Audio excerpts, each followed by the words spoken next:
پیش کیجیے کیونکہ آپ ہمارے گیسٹ ہیں۔ جی آپ نے کہا ہے کہ مجھے کچھ بات کرنی ہے یا مجھے کچھ بولنا ہے، بات اپنا کچھ پڑھنا ہے؟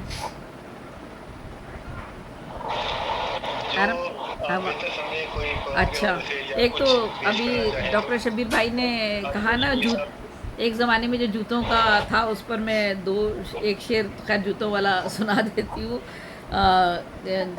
سچے شیدائی نہیں اسلام کے، رہ گئے ہیں بس مسلمان نام کے، مارکیٹ میں آج 10 نمبر کے شو ہو گئے ہیں کتنے اونچے دام کے۔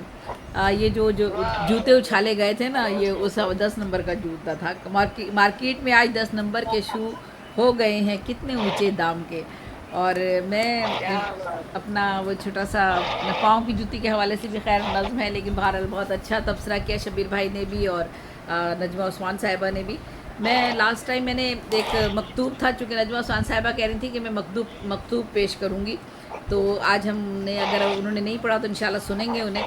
تو میں نے بھی ایک کھلا خط تھا زندگی کی بے ثباتی پر یقین آنے لگا، تو اس کا تھوڑا سا حصہ ایک زیادہ ٹائم نہیں لوں گی، اس کو مختصر کر کے ختم کرتی ہوں اور پھر میں آپ آگے بڑھیے گا۔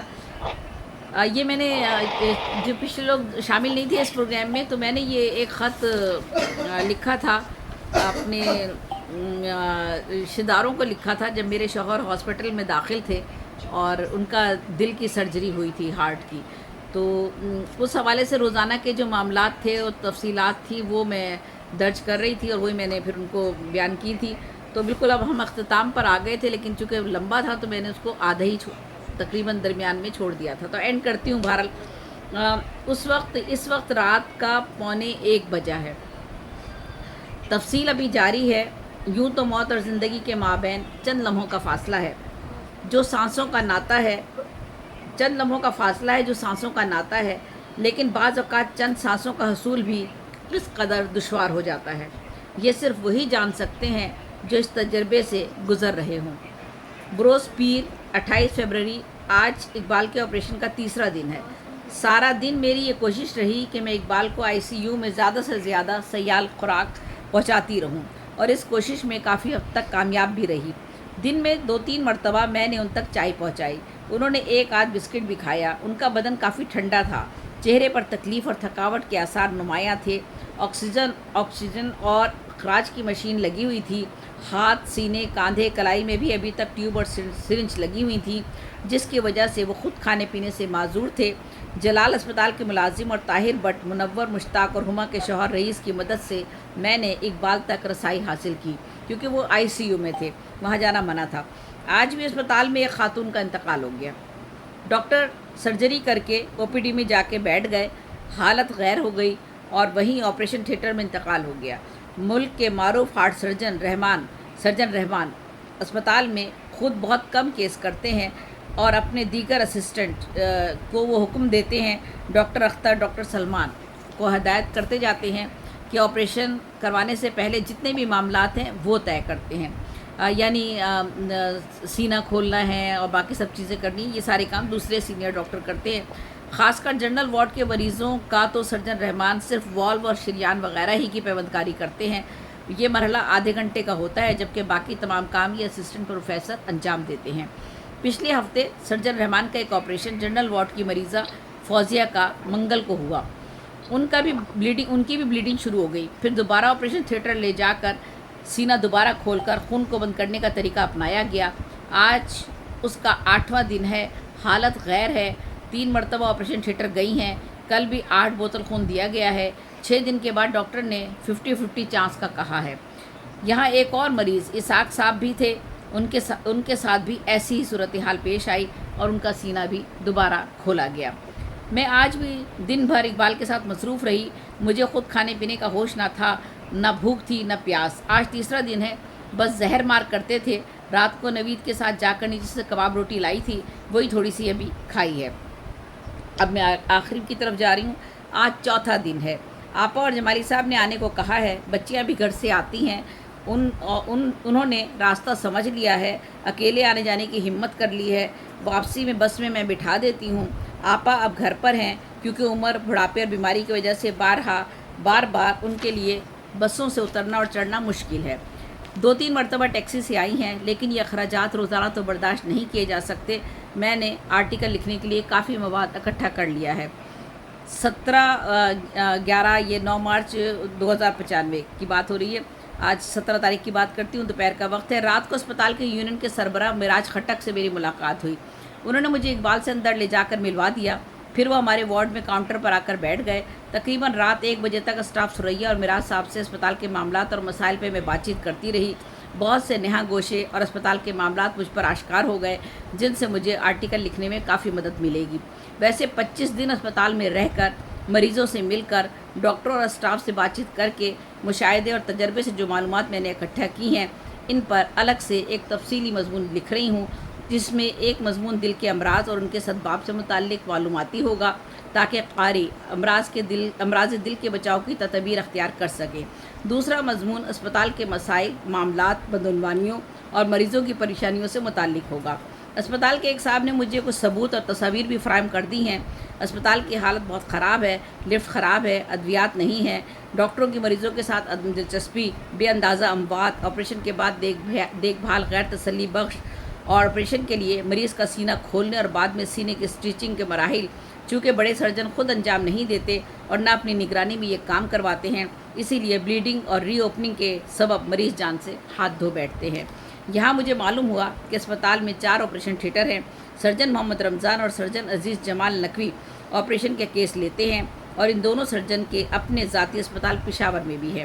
ڈاکٹر محمد اور ڈاکٹر آفتاب لاشاری انجیوگرافی کرتے ہیں۔ ان کا ایک کیس 202 نمبر والا انجیوگرافی کے بعد پرائیویٹ وارڈ میں گزر گیا، جو صرف معمولی سی لاپرواہی کی وجہ سے ہوا۔ مریضہ کو انجیوگرافی کے بعد 24 گھنٹے تک ٹانگ سیدھی رکھنی تھی، لیکن مریضہ کے لواحقین کو کسی نے یہ بات نہیں بتائی، اور مریضہ کے کہنے پر اس کے چھوٹے بیٹے نے ماں کو بٹھا کر پانی دینے کی کوشش کی۔ ٹانگ مڑتے ہی مریضہ کی شریان سے خون جاری ہو گیا۔ شریان سے وہ نلکی ڈال کر وہ انجیوگرافی کی جاتی ہے، وہاں سوراخ ہوتا ہے۔ ایک رات تک اسے سیدھی ٹانگ کو رکھنا پڑتا ہے، پکڑ کے بیٹھے رہیں یا دھیان رکھیں ساری رات۔ بہرحال ٹانگ کے مڑتے ہی مریضہ کی شریان سے خون جاری ہو گیا، اور لاکھ بھاگ دوڑ کے باوجود خون بند نہ ہو سکا۔ یوں مریض دل کے آپریشن سے قبل ہی صرف دل کے ایک ٹیسٹ انجیوگرافی میں گزر گئی، جبکہ وہ پرائیویٹ وارڈ میں تھی، جہاں زیادہ توجہ اور دیکھ بھال کی خاطر مریض پیسے دے کر علاج کے لیے داخل ہوتا ہے۔ اس اسپتال کے کرتا دھرتا یہاں کے ڈائریکٹر جنرل کریم الدین عزیز ہیں، ایگزیکٹو ڈائریکٹر ڈاکٹر شاہد اقبال دانش ہیں، ایڈمنسٹریٹر رضا چودھری ہیں، جو صرف ڈمی ہیں۔ دانش صاحب شریف آدمی ہیں۔ بروز بدھ چوتھے دن اقبال کی حالت کافی بہتر ہو گئی، پھر معلوم ہوا کہ انہیں یرقان ہو گیا۔ کمزوری کی وجہ سے بخار بھی تھا، لیکن اس کے باوجود چہرے پر بشاشت اور طبیعت میں بہتری محسوس کر رہے تھے۔ 5ویں دن بھی اسی طرح گزر گیا۔ ابھی تک اقبال نے روٹی نہیں کھائی۔ ڈبل روٹی کے سلائس کے 1-2 نوالے لیے تھے۔ میں کئی پھل کاٹ کر دے کر آئی، سوپ واپس آ گیا، ایک دفعہ بھی نہیں پیا۔ کہنے لگے متلی ہو رہی ہے۔ کینو اور سیب بھی یوں ہی واپس آ گئے۔ جمعرات کے دن پھر طبیعت میں کچھ بہتری آئی، لیکن شام کو بیڈ بدل دیا گیا اور 108 نمبر پر لے جایا گیا۔ یہاں پر ایک مریض کا کل ہی انتقال ہو چکا تھا۔ شام کو شاہین، واحد اور نور محمد اور دیگر لوگ اسپتال آئے اور ICU میں ان سے مل لے گئے۔ غالباً بیڈ بدلنے کا نفسیاتی اثر تھا، یا عیادت کی وجہ سے زیادہ لوگوں کی وجہ سے اقبال کی طبیعت میں پھر خرابی آ گئی اور طبیعت بگڑ گئی۔ بے چینی اور گھبراہٹ شروع ہو گئی، سانس لینا دشوار ہو گیا، چہرے پر افسردگی، مردنی چھا گئی، آنکھیں بوجھل اور بے رونق ہو گئی، اور دوبارہ آکسیجن لگا دی گئی۔ کچھ گھنٹوں بعد طبیعت بہتر ہوئی۔ میں نے ایک ڈاکٹر کو اندر بھیجا، اور اس نے مجھے بتایا کہ ہارٹ ریٹ بہت زیادہ بڑھ گیا ہے، اور یرقان کی وجہ سے کافی پریشان تھی۔ میں یرقان کی وجہ سے کافی پریشان تھی، کیونکہ ایک اور مریضہ کو بھی اندر ایسے ہی آپریشن کے بعد یرقان ہو گیا تھا، اور ڈاکٹر نے اسے بھی انڈا اور گرم چیزیں کھانے کی ہدایت کی تھی۔ حالانکہ یرقان میں مریض کو عموماً ٹھنڈی چیزیں، مثلاً گنے کا رس وغیرہ دیا جاتا ہے، لیکن شاید ڈاکٹر کی یہ توجہ ہوگی کہ یرقان تیزی سے باہر آ جائے۔ یہ توجہ یہاں الٹی ہو گئی، اور وہ مریضہ یرقان میں چل بسی۔ آپریشن ٹھیک ہو گیا، والو لگ گئے، لیکن یرقان سے وہ بیچاری زندگی کھو بیٹھی۔ اس کی میت بھی کل میرے سامنے ICU سے باہر آئی۔ نوجوان تھی، اس کا شوہر دھاڑے مار مار کر رو رہا تھا۔ میں گھبراہٹ اور پریشانی میں ہر ڈاکٹر سے کہتی تھی یرقان کیوں ہو گیا، کیسے ٹھیک ہوگا؟ ڈاکٹر کہتے خون چڑھانے سے ہو جاتا ہے۔ میں نے اقبال کو تاکید کی، خواہ کوئی ڈاکٹر تمہیں کچھ بھی کہے،